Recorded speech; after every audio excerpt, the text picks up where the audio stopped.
Hello there. This is Teri of Teri's Doing It, and I am so excited about my guest today.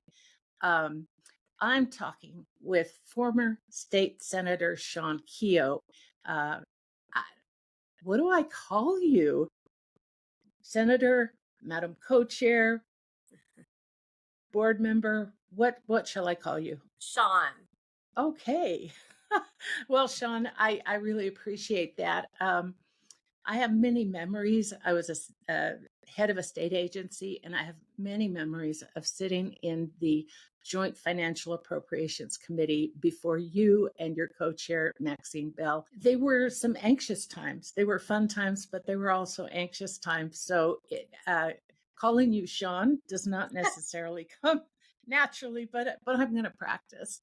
Well, thank you. And I get that. I still have folks call me senator even today. So, um, it, and after you've been in your position, especially if you've been in an agency and in that position, it's hard to hard to get over. I understand. It is. Shawn, thank you so much for joining me. Where am I speaking to you at? I'm home in my living room here in Sandpoint. Nice. Beautiful part of the country. You've I lived there. You've lived there for a long time, right?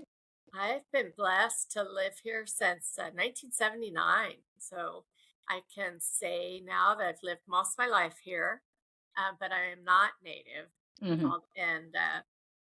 So it really is a beautiful place. Um, you are you haven't retired yet, but you're about to retire from the Associated Logging Contractors of Idaho. You've been with them for 23 years, I think. You were a state senator for District 1 in that part of the country for 22 years, and you retired in 2018. You have numerous accomplishments, awards from the Forest Service and the forest industry. You are the longest serving female legislator in Idaho history and the longest serving senator in District 1. You survived 11 political campaigns. You served 11 two-year terms, achieving first seniority in the Senate. Right before you left the Senate, you, with your co-chair, Maxine Bell, representative from the Magic Valley, uh, headed up that important committee for 3 sessions. Um, what kind of business does JFAC do? What were you and Maxine in charge of? Great question. And if I might, before I launch into the answer, I need to recognize Senator Patty Ann Lodge, who matched my longest serving woman in the state Senate record when she retired. It's been a couple years now. And she's a legend. Yes. And she is a legend. Mm-hmm. And it was such an honor to work with her. Co-chair Bell and I, and any co-chairs of JFAC, are responsible for setting the state's budget. Uh, there's only one thing in the Constitution of Idaho that the legislature is required to do, and that's to set a budget.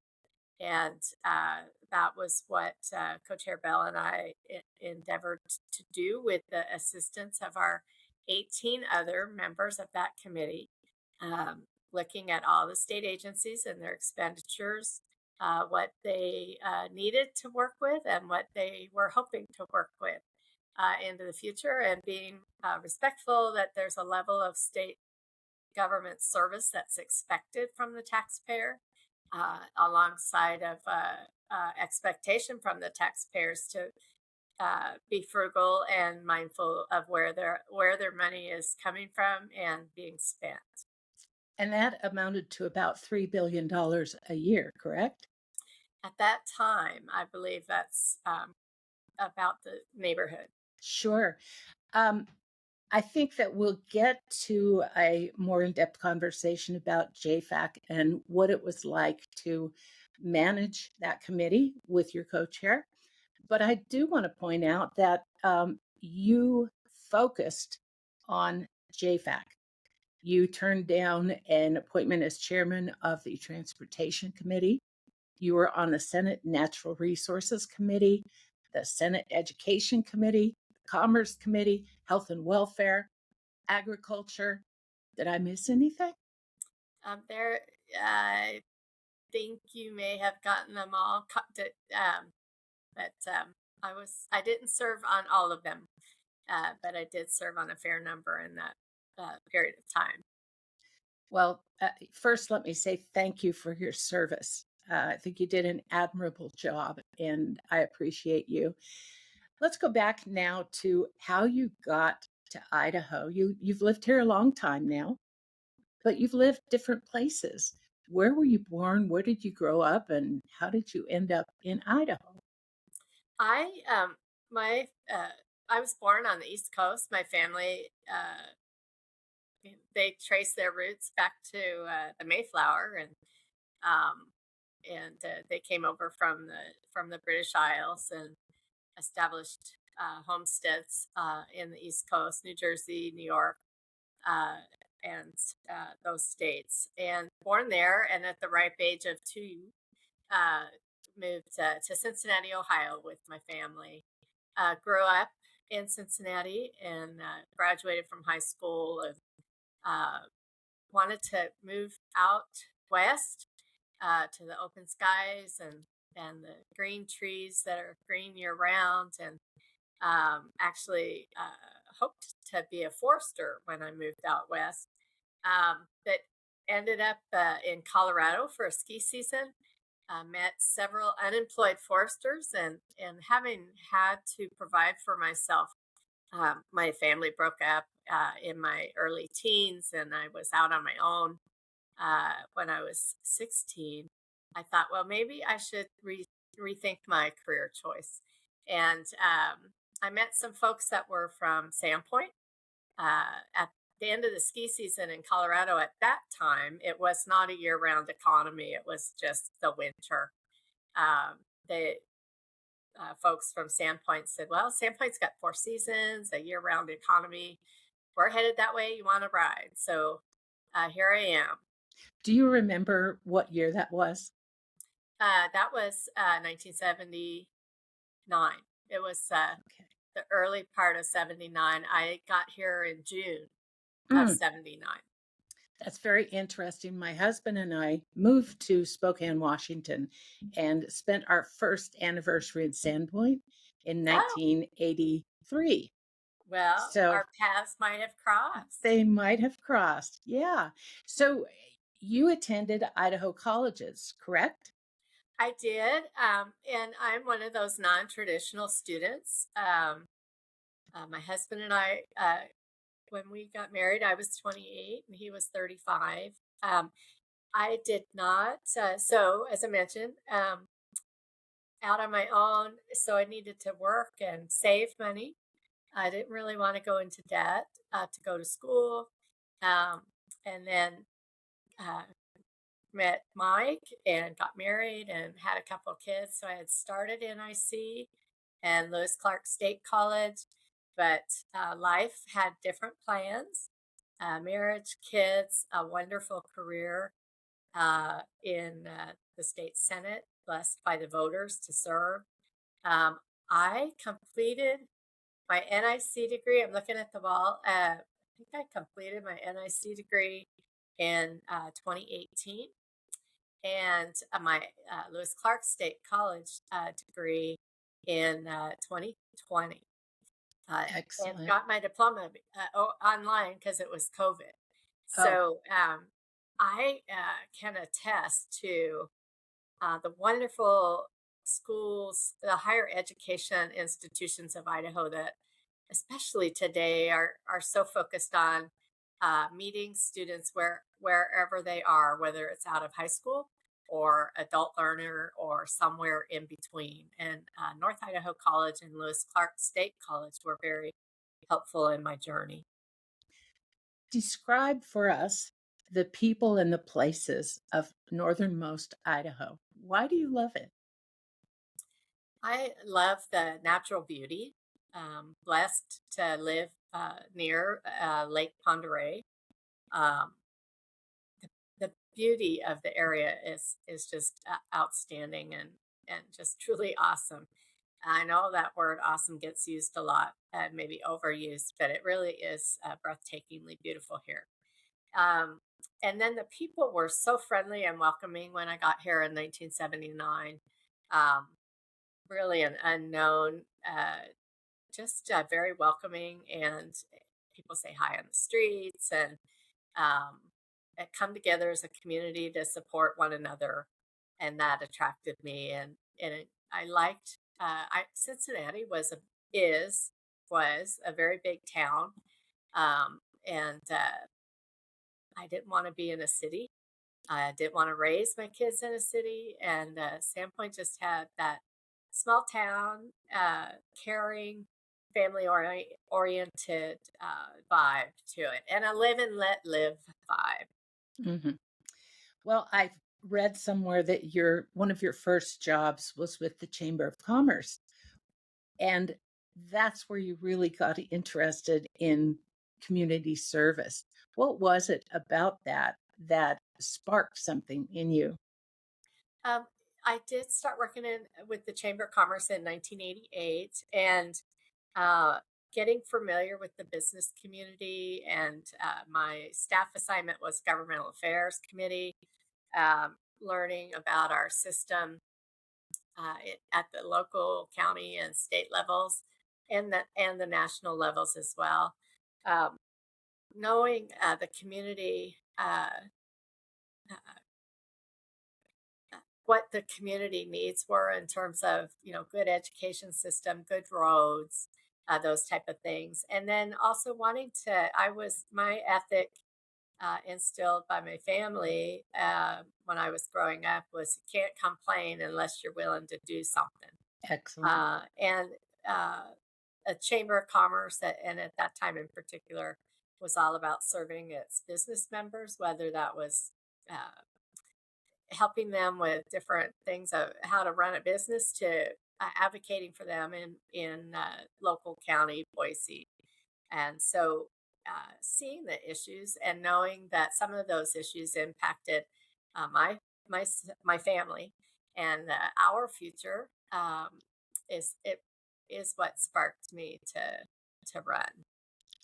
So it sounds to me like you had if not a personal mandate, you also had a community mandate to do something about education, about public lands, their use and management. What else? Well, I think the transportation issues were huge too, and um, working at the chamber, I in 1980, late 89 and early 90, the chamber established a timber information program, which I became the manager of, and that focused on our timber businesses primarily, which is where it was my first foray into helping our forest products sector of Idaho, understanding those issues, and helping to advocate for them. Public lands issues are very much a part of that, as is a sound transportation system. A lot of road issues back in the day. We will always have road issues, but we had some major problems with Highway 2 between Sandpoint and Priest River, and Highway 95, and other places. And those are main arterials for all businesses and all people in this area, and wanting to work on those. And then, of course, the education system, which is so important to our families and to our community and to businesses who want good employees that are going to stay in the area. As recently as 2015, I've read that you were, I'm going to quote you, extremely frustrated because you know what's happening in our small towns. Fire traps, there's a loss of skills and knowledge, infrastructure. You said everyone knows it, but no one seems to know how to work faster. Is it still frustrating? It is, I think,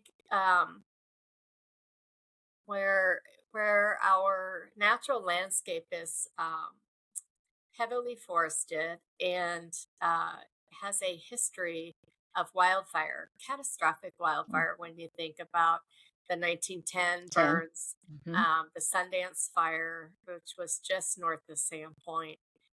You look at the rising heat that we're dealing with, the climate change. We can see that on the ground. Things are drier earlier, less rain. Our forests need to be thinned, particularly our national forests need to be thinned as well to reduce that fire risk while at the same time creating browse for elk and deer and bear and all the critters that live there, and also provide jobs and forest products, raw material.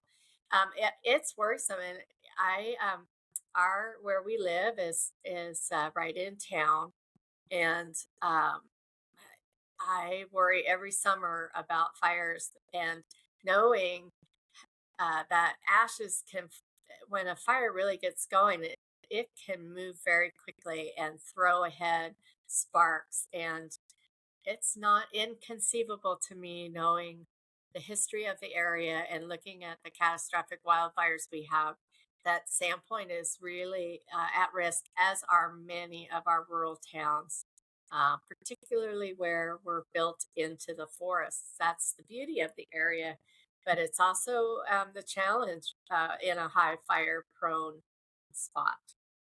Well, So, yes, I yeah. continue to be frustrated. Our national forest system is governed by complex laws that are often conflicting. And our Forest Service folks at the local level try their best within the laws, but they got one law saying you got to do this and another one saying do that, and they don't mesh. And so it's extremely slow.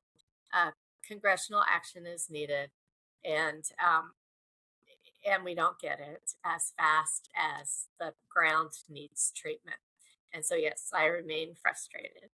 Well, and I think that there is a disconnect in Congress between what happens out here on the ground and what they need to do. Um, how hard is it to go back and try and make a case to congressmen and women who, frankly, want to talk about other things? Yeah, and as you mentioned, I've been at the Associated Logging Contractors that July 1st marks 24 years, and we partner at that's a statewide association of logging and trucking contractors in the forest products sector. We partner with the American Loggers Council, which is based in Washington D.C., to represent us back there, and they're doing a tremendous amount of good work. And it's hard. It's hard to compete. Um, when we have catastrophic fires, we seem to get their attention, which is so unfortunate, that it takes burning millions of acres and uh, catastrophic losses of whole communities and people uh, and private property. That seems to galvanize interest in fixing things. But yet, we still don't have the scale and the pace that we need Hmm. Hmm. to try to mitigate this. And it's extremely frustrating because the majority of congressional members are east of the Mississippi. Yes. Although I see this season, sad to say, New Jersey's burning. There's some big fires happening in southeast that it's way early for that to be happening, and so perhaps we'll see some progress this year. I hope so. I'd like you to take us back. One question I'd like to ask legislators who are no longer serving is to compare and contrast your first day in the state house with your last day. So, describe for me the feelings that you had the first day you walked into the state house to represent District 1. I was incredibly honored and overwhelmed by the support of the voters in Bonner and Boundary County to be elected to represent them. And walking into that beautiful building is so inspiring. Um, and then to be on the Senate floor and recognize that you're one of 35 people that represents your district and is privileged to help steer the state. And it's just an overwhelming honor and sense of awe. The Idaho legislature is unique from some others that I've seen in the decorum and the tenor of legislators toward each other and the gentleman on the second floor. Talk a little bit about that system that existed when you came. Decorum was extremely important. Civility was extremely important.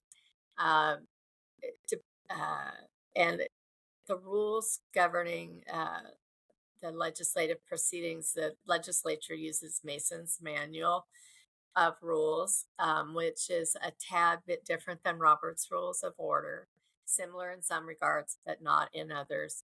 But overriding was the decorum and the need to be respectful and not personalize disagreements, to be able to disagree agreeably.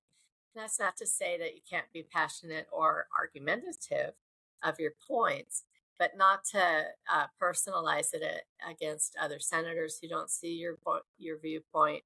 The president of the Senate, our lieutenant governor, the gentleman on the second floor, just respect in general, and then following the rules. The rules are there to make sure there's a process in place, a framework in place that gets you from point A to point B in a reasonable, rational manner. You can argue all you want and make the sausage analogy, but there's a box to work in, and it protects you and the voters from chaos. And it took me a little while to understand how valuable that was. Senator Denton Darrington from Declo was our rules go-to.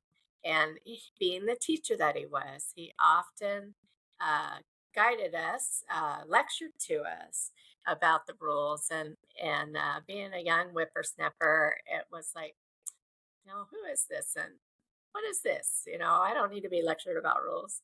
But I came to understand in not too short a time how important those rules are in guiding discussions and making decisions for the betterment of the state. I never worked with him, but I understand he was a giant. Yes, very much so. Very much so. And I was pretty intimidated by him for much of my career.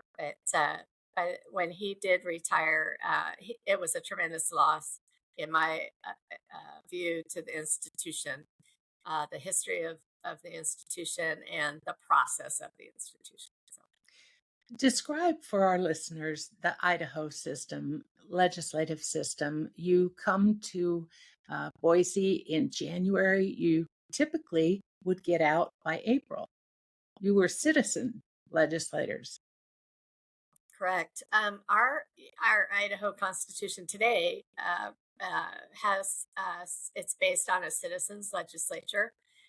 People at home elect their representatives and senators from community members that live and work in their communities, and really are supposed to be reflective of the community from which they're elected. And so the legislature has all professions, from stay-at-home mom to CEOs of big businesses and small businesses in Idaho, to teachers, to lawyers, really a cross section. I used to tell the voters it's like opening the yellow pages that we used to have in the telephone book, and accountants, lawyers, zoologists, the whole spread was there, reflected in the 105 members of the legislature, 35 in the Senate and 70 in the House.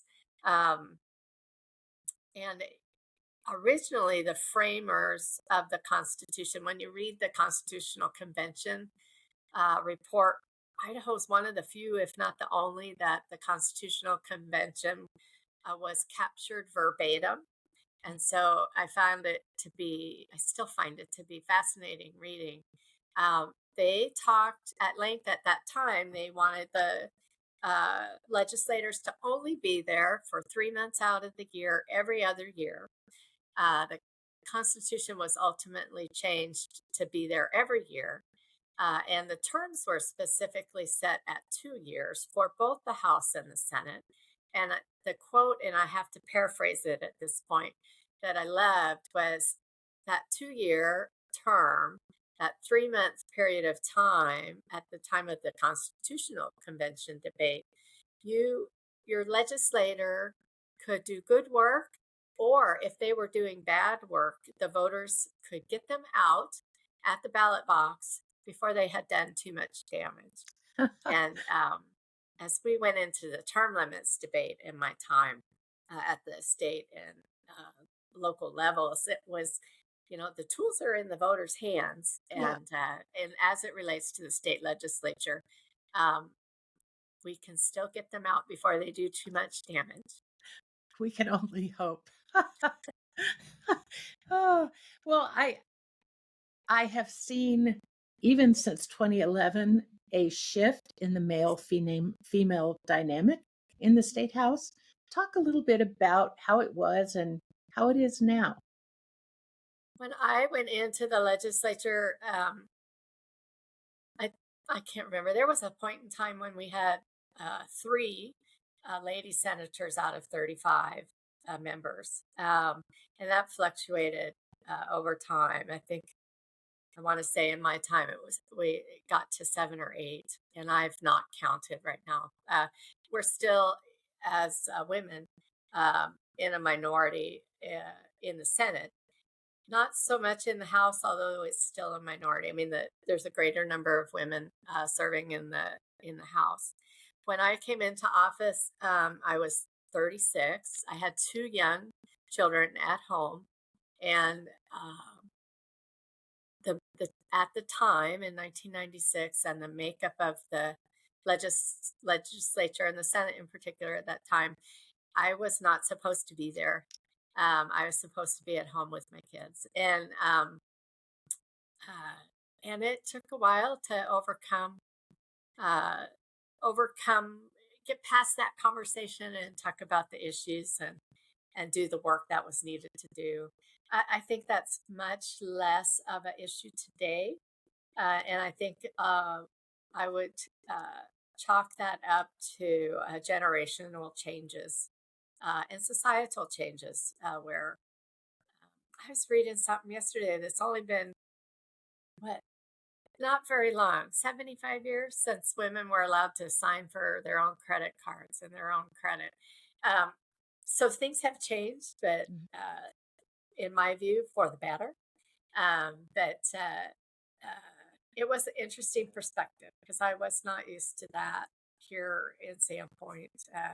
You were judged on it as an individual and for what you had to offer and what your actions were.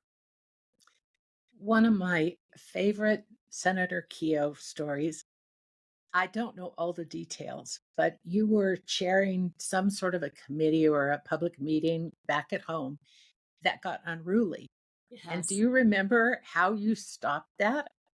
I do. It was a series of town hall meetings across the state. And this one happened to be in Sandpoint, in my hometown in Sandpoint High School, and it was on property taxes. Always an issue, right? Um, and the crowd, there was a speaker up saying what they wanted to say, and the crowd got unruly. I had no gavel because we didn't think to bring a gavel on a town hall meeting. And so I took my high heel off and pounded the table with my high heel. And I think between the shock and the sound of the shoe hitting the table, we were able to get their attention. One of my dear colleagues, Senator Tim Porter, um, had Representative Max Black in my last year at the Senate make me a wooden shoe, a wooden high heel Oh, that I just treasure oh, as a commemoration of my service and spunkiness, I guess. But I it do. worked. I love that story for the spunkiness and for the outcome. It was great. Well, we all use the tools we have at hand, right? So We are nothing if not inventive in Idaho. Isn't that true? that's right. Yes. Well, how was it to work side by side with your co chair, Maxine Bell? Um, what did you learn from her in your 3 years? Um, Co-Chair Bell is just an incredible person, and I served on JFAC for a total of 18 years, and I learned so much from her and from Co-Chair Cameron, Senator Mhm. Cameron, Dean Cameron, um, uh, and about how the how the process works, the importance of the budget, the importance of paying attention to details, of building relationships with your committee members and with others in both the House and the Senate, and the gentleman on the second floor and his staff, and then the state agencies and their staffs, the directors and their key personnel. Um, Co-Chair Bell is extremely intelligent and witty and patient, and she also both her and co-chair Cameron taught me about, again, the importance of the rules. The committee, JFAC committee at the time, had a separate chunk of rules. It was under the rules of the Senate and the House. Uh, and then the Senate and the House each have their rules, and then JFAC had a Senate rules. So the importance of those, again, for the process, to preserve the process and make sure your budgets got set for the state government in a timely fashion. Legislature can't go home. I think I've said this already. They can't go home without a budget. So Well, and the one thing I loved about observing her is that co chair Bell was not afraid to break a few eggs to get things done. she, yes, she's very good in a very kind and gracious Yes, way. always genteel. Yes. Yes. What's the quote about somebody tells you something in such a way that you look forward to getting there? It was a famous quote. Yes, I can't remember, but that Yeah, she always delivered the sharpness and the focus, I guess, in a very kind way. sure. In your entire time on JFAC, both as a member and as a co-chair, can you point to what may have been JFAC's greatest accomplishments and Oh, greatest failures? oh heaven! Um, there's just so many budgets, Terry, and so many moments. I think uh, just the work, those 20 members, and I heard actually Senator Cameron said it this session. He's now the director of Department of Insurance, and for this session, he also picked up, helped out Governor Little with the Department of Health and Welfare when the former director retired at the end of the calendar year. Um, but he said it very well when you sit in the audience, whether you're public or agency head, but more the public and fellow legislators, you have no idea how many hours each person on that committee spends behind the scenes doing their homework, crafting ideas for budgets. Um, it's just incredible. So that being said, that past and present JFAC members work incredibly hard. Respect for that. That's the good. And then I think memorable moments. And I remember education budget setting that took, and I was not in the chair. That took, I believe it was a record 20, 21 motions to set. And at Wow. that point in time, the education budget was all together. Today, it's split out into 7 or 8 different divisions. But at that point, the budget was set all in one for K 12. And it took 21 motions. Who was the Uh, governor then? uh, oh my, I think it was Kempthorne, Oh, Governor wow. Kempthorne at the Wow. time. So that stands out to me because it was a record at the time, and I don't know that it's ever gotten to that point again. And then a testament to the importance of the rules and Mm. the process as well. I think overall the good work that comes from setting a good budget that takes care of K-12 public schools, takes care of our roads, and the other systems our people depend upon. Um, is what stands out to me. Good How leadership in the governor's office, all the governors I worked with, and in those 20 members trying to do what was right for the state and the taxpayers. Well, I'm not sure people realize that the job of the co-chair isn't just to run a meeting. The job is to identify and shepherd budgets through the committee process and ensure that the members come to a logical, sound, well thought out conclusion. That's exactly right. You're managing the committee process, you're managing the committee staff, um, you're managing the committee members, and making sure there's 101, I think it is, budgets that end up getting set. Um, Making sure they all get set and that your budget is balanced, that you're not, Idaho has a balanced budget, that you're not spending more than you have in your coffers or you think you're going to have in your coffers. Uh, it's all, and it changes. You know, the tax revenues change. We go in or they went in January. You There would be a number at the end of the calendar year of tax receipts, another one in January, another one in February, and you're almost finished setting the budget in the middle of March, and the numbers change. Mm. So keeping your eye on all of those moving parts. How is the interface between the leader of the Senate and the House and the JFAC co-chairs? Oh, it's an important Mhm. relationship because the leadership in both the Senate and the House steers the overall ship. Uh, and they also have, and JFAC's the bigger part in terms of getting your work done. The budgets have to be set before you can go home. But there's obviously other issues that are at play. And so that relationship's extremely important. Communication lines are extremely important. And then there is an interplay between the House and the Senate. And Sure. there's always challenges sometimes that erupt there, but at the end of the day, so to speak, you work through those. But it's a critically important relationship between the co-chairs and the Senate and House leaders.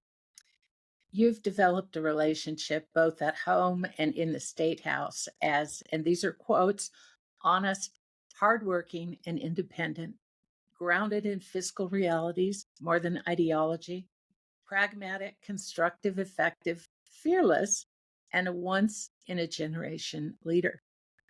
One of your local electeds once said that you were more popular than Jesus in District 1.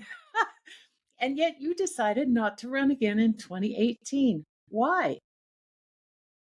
First, let me thank those people for their wonderful quotes. Uh, I'm just so honored.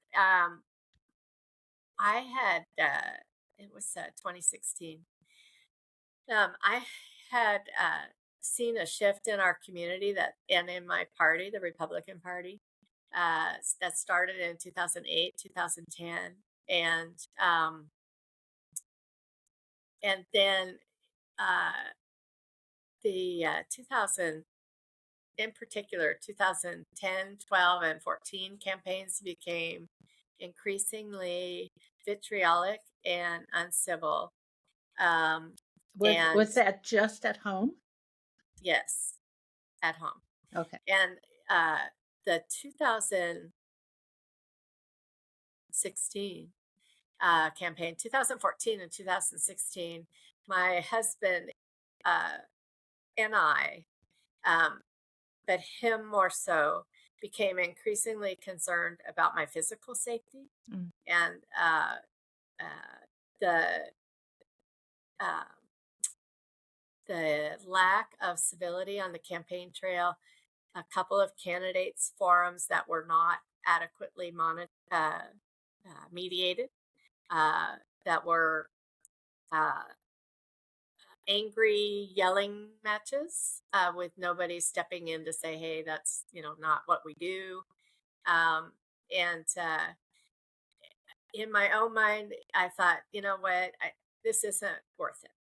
Um, I believe in civility and uh, agreeing disagreeably, having passion about your particular political positions, and representing the people to the best of your ability across the spectrum of our philosophies.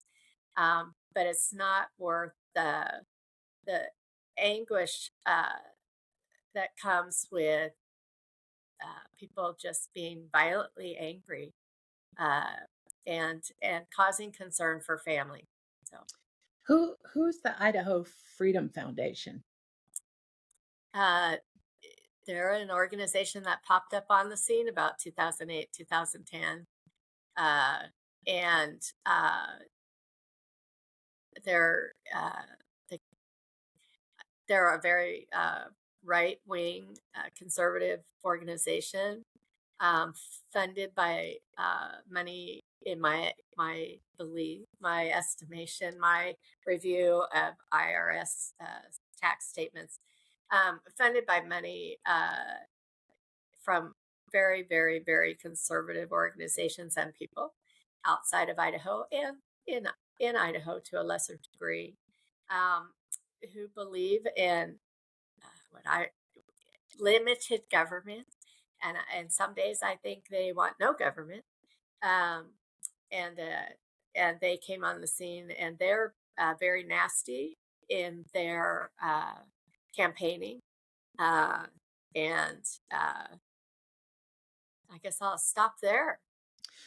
Well, so I, one of the, I think the focuses I've seen, the foci I've seen is the ultra conservatives' use of uh, disenfranchised voters from other states, particularly California.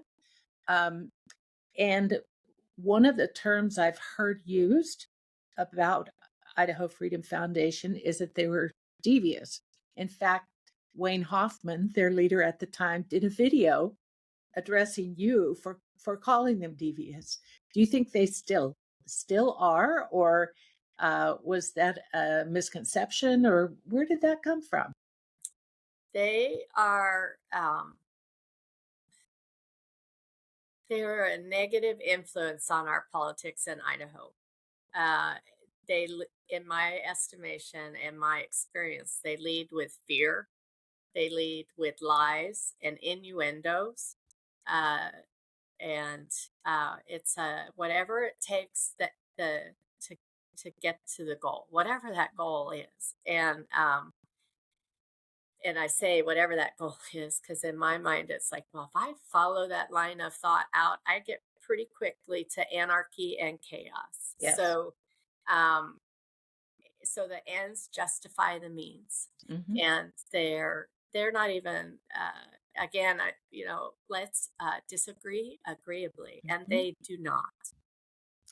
So part of the whole uh, cauldron of discontent has to do with the term Republican in name only. Are you a rhino? So my good friend Governor Butch Otter, he called that rational individual with noble objectives, I I love it. think is I what it love it. was. I I love have it. that on a sticky note up in my office. Um, I believe I joined the Republican Party back in the day, um, 40 years ago, um, because I believed in limited government, conservative budgeting, uh, and common sense. What I felt was common sense governance, a role for government in those basic things that people could not provide for themselves, an obligation to provide and safeguard those things in our society and our constitutions in the United States and the state. Um, and so I still believe in those philosophies of the Republican Party that I knew. So I don't think I'm a rhino.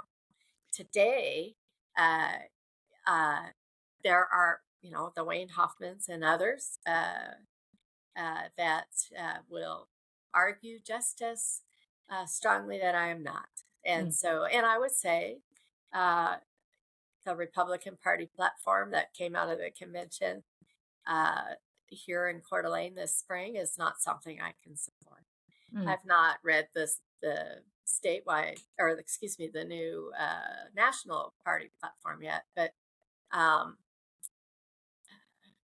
I often heard lunch bucket Democrats. Our area was traditionally Democrat when when I got here, and when I ran in 1996. Mm, But I often heard that those conservative Democrats tell me my party left me. mm. Well, I kind of feel like that now. My Yeah, party left, but yeah. I um, uh, I still believe in what I thought were those traditional values of less government, less interference, but at the same time providing schools, providing roads, the Mhm. important infrastructure that keeps our community uh, together. I think there are a lot of Republicans and former Republicans who would agree with you 100%. So, was your decision not to run again a huge relief? It was very bittersweet. I enjoy public service. I enjoyed representing people. There's a a lot of constituent work that happens behind the scenes, and I think when I think about the positive things I was able to help, it's helping the mom and pop business on Main Street work with a regulation at the state level, help the mom that couldn't get her child support out of the system. um, I enjoy that work. I enjoy being able to help set policy for funding for our public schools and our higher ed and our, our roads, the management of our state natural resources. Um, and so, uh, and I enjoyed the process and the legislature. Um, so it was a bittersweet decision to make. Um, but uh, I can say I do not miss campaigning. I enjoy meeting people and talking with people, but I don't miss the vitriol and the Sure. anger uh, and the threats. I don't miss that at all. I don't know. I worry that rational people won't step up to the plate, and the freedom foundations of the world depend upon that, Yes. and that's so sad. So it was bittersweet. Mm, Um, but it was a relief, especially when campaign time came around. sure. Well, describe how it felt on your last day when you knew you were walking out of the State House for the last time as a senator. How did that feel, and what were your plans? It was again bittersweet moment, similar to walking in for the first day. Just a overwhelming sense of appreciation to the voters for sending me there and giving me the opportunity to represent them all those years. To my colleagues in the Senate, you develop friendships, long lasting friendships that last beyond the time of service. So bittersweet. The session ended and it was somewhat anticlimactic. It was the last session. And so never being on the Senate floor and all that comes with that, um, bittersweet, uh, but then still as co-chair of JFAC, we still had meetings between the end of session that year and the end of November when the term ended. So there were 2 meetings in there.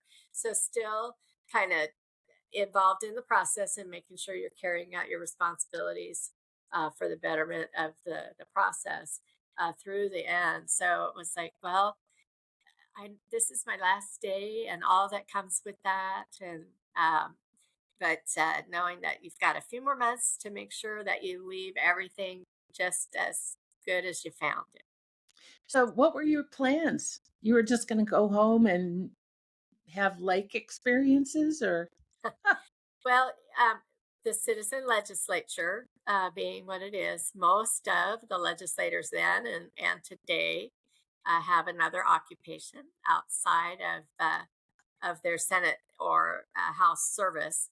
Um, I have been blessed to work with at first with the Salem Point Chamber of Commerce and then with the Associated Logging Contractors. And so uh, able to devote my full focus uh, to the Logging Contractors Association and their work, and then a little more time with, or a lot more time with the family. And we have grandkids now, and they live nearby, and more time on the lake. I think I even actually got to go skiing for a couple of times for the first time in a long time because that's always during session. mm.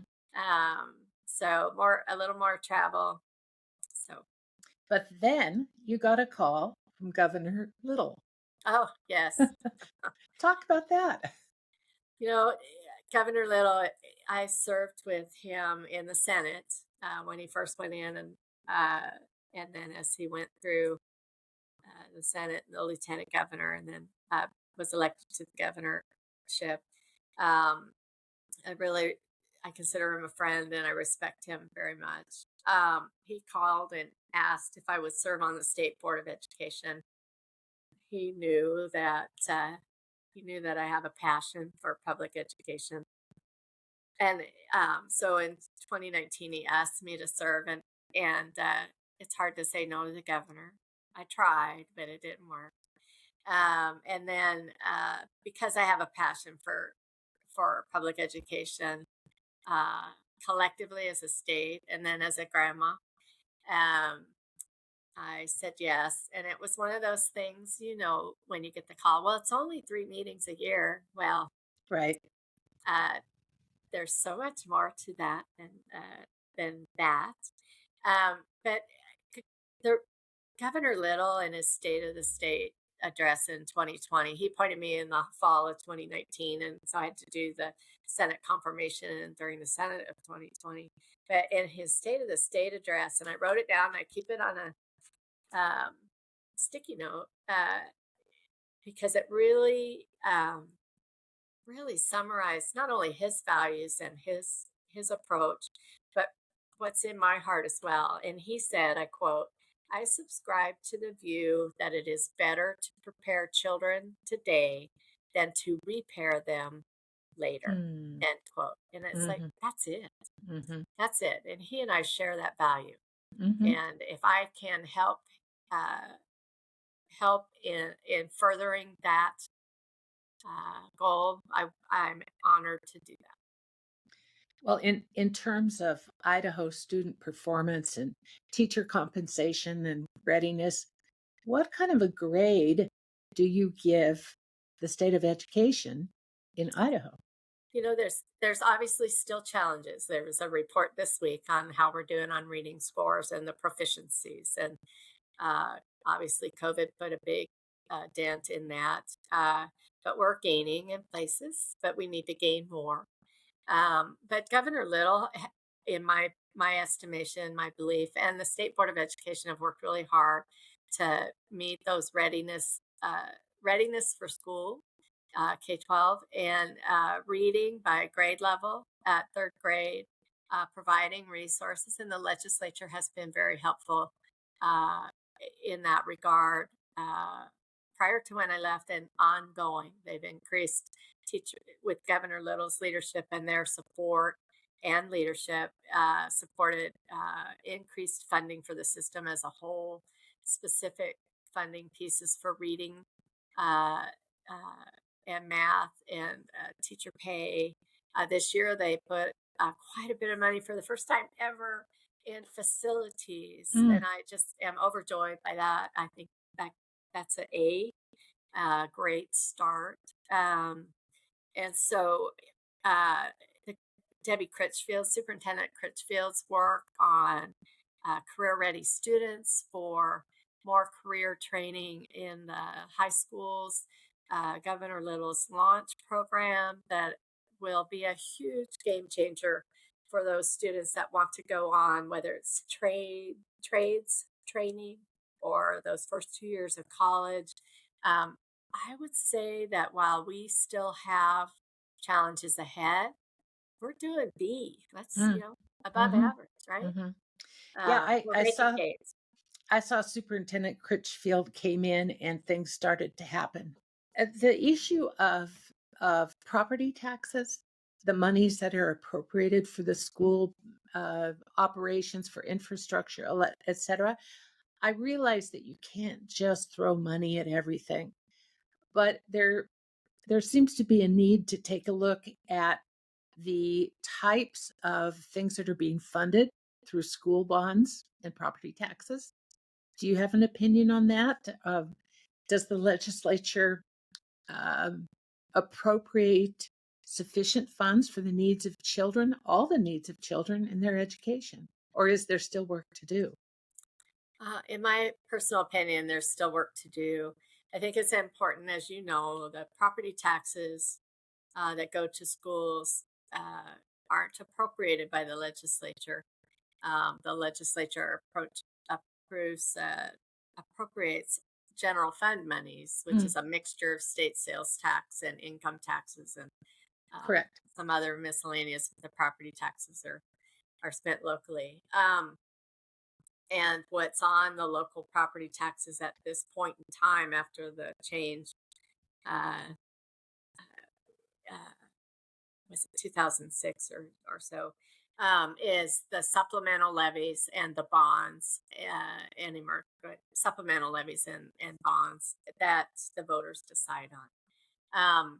So there's been some relief. There's not a ongoing non-voted on automatic levy Mm, off the property taxes. That funding's coming from the state, and people will argue whether that's enough or not. Um, and for good cause. But on the supplementals and the bonds, I think that really is a local decision. And uh, my hope has always been and continues to be that the locally elected school boards members are in communication with their community patrons and taxpayers and sorting out what's appropriate, what's not. sure. With the help of uh, and with the help that the Governor Little championed and the legislature supported this year for facilities. I think that will help relieve that property tax burden at the local level. There's still incredible needs for upgrades of facilities to make them safe. I think, Mm, depending upon where you are in the state, understanding. I think was it ProPublica did a great report at really looking at some of the schools that are really unsafe for kids and anybody to be in. And so being able to have money from the state to help fund that is critical for those communities, especially those that either don't have a property tax base because they're so much of their ownership is public lands where no taxes are generated, to the economics of the area that just can't support additional property taxes to fund anything, let alone school facilities. So I think that will be helpful as well. Um, I've been one to say that we need to define what adequate is. yes. Um, and for me, until we define what adequate is, I don't know that we ever get there. And we're always guilty as a state everyone of saying if you say you're not adequately or you are adequately, what does that mean? What's that definition? Yeah. And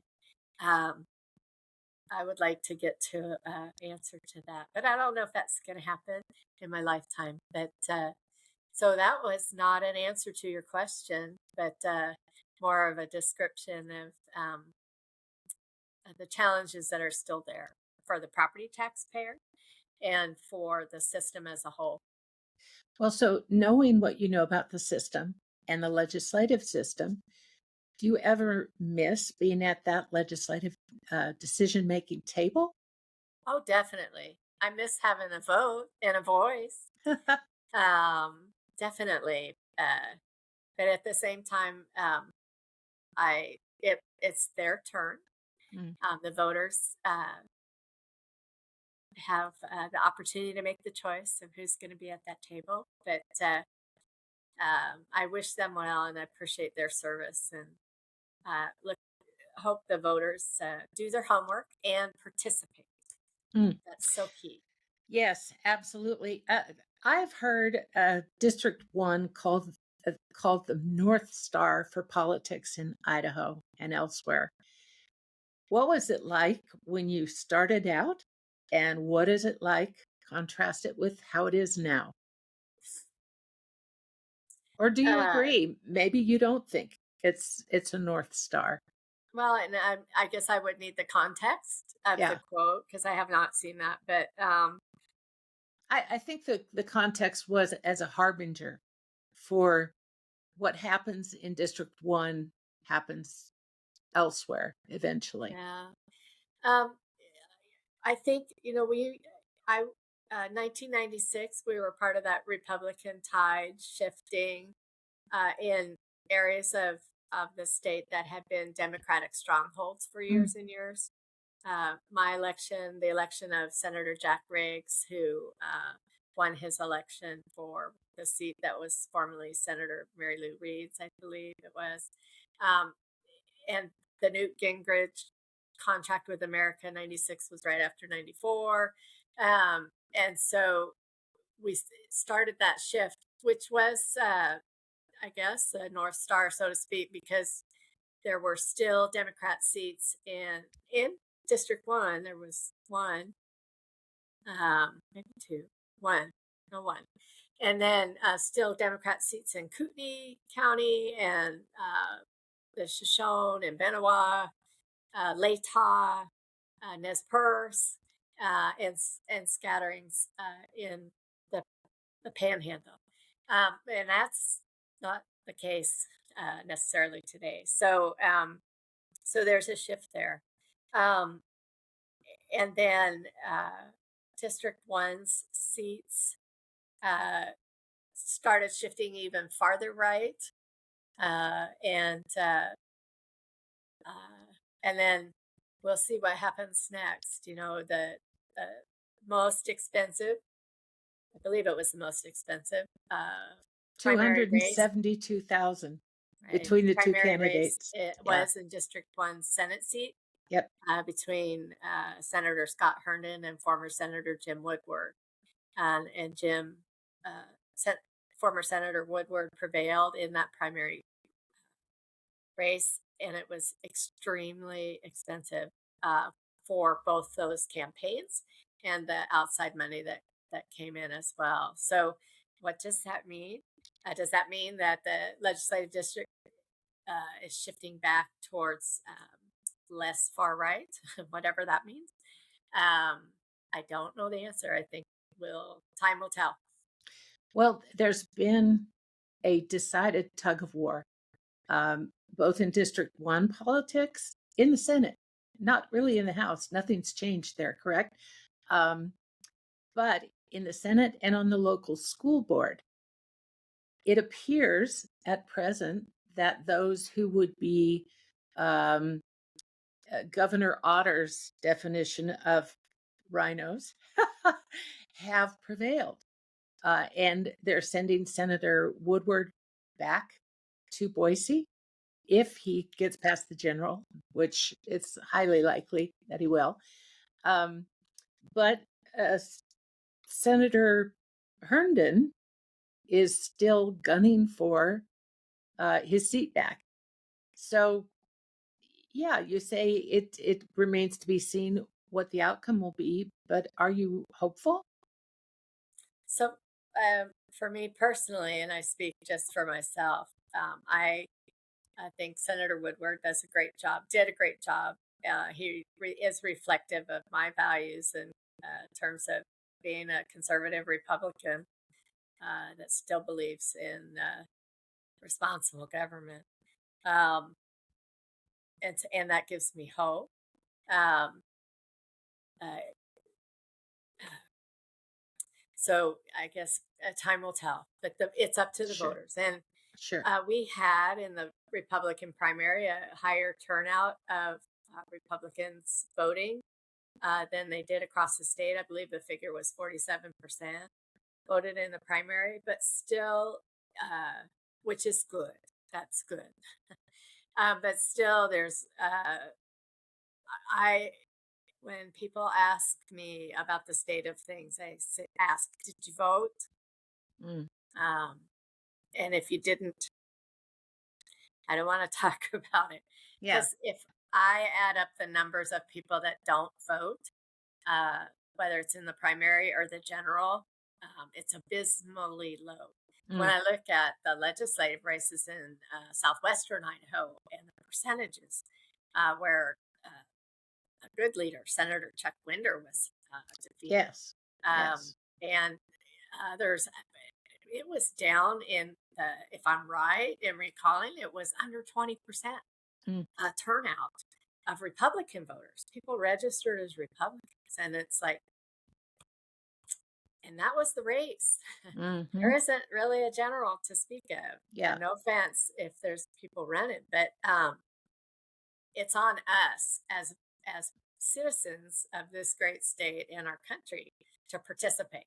Mm, And I guess that's back to my ethic of I can't complain unless I'm willing to do something. And the most powerful thing we have is our vote. Look at the House race that was decided by 4 votes in yes. southeastern Idaho Mhm. in the Mhm. primary. And I believe that was the race. Mhm. There's not a general, if I remember right. So please vote, is my message. Yeah. Yeah. So, I guess it follows on then to ask if you're concerned about the future of, is it government? Is it politics? Is it both? State, local, national? Are you concerned? Yes,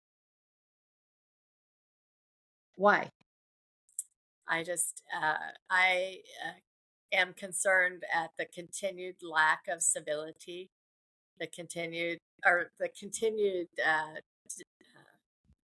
not lack, but a continued lessening of civility, a lessening of the ethic to disagree agreeably, the vitriol in campaigns at all levels. That's concerning to me. Sure. And I really, and put into that the lack of participation for whatever reason by people that to vote. Um, it's very concerning to me. I am extremely worried. I think your uh, orientation toward putting ideology second and common sense and good governance first is something that would really help. You stood up for Add the Words here in Idaho, which was a bit of a lightning rod in Idaho politics. Kind of explain what that meant and what that brought on. You know, uh, at the core, treating one another as decently, uh, treating one another decently as fellow human beings is key. Uh, regardless uh, of regardless of their relationships, where they go to church, and we need to treat one another especially in the state of Idaho and in the United States of America, as decent human beings. We need to practice what I uh, believe in, those Christian values. Mm. Do unto others as you would have others do unto you. Mm-hmm. Judge not, lest ye be judged.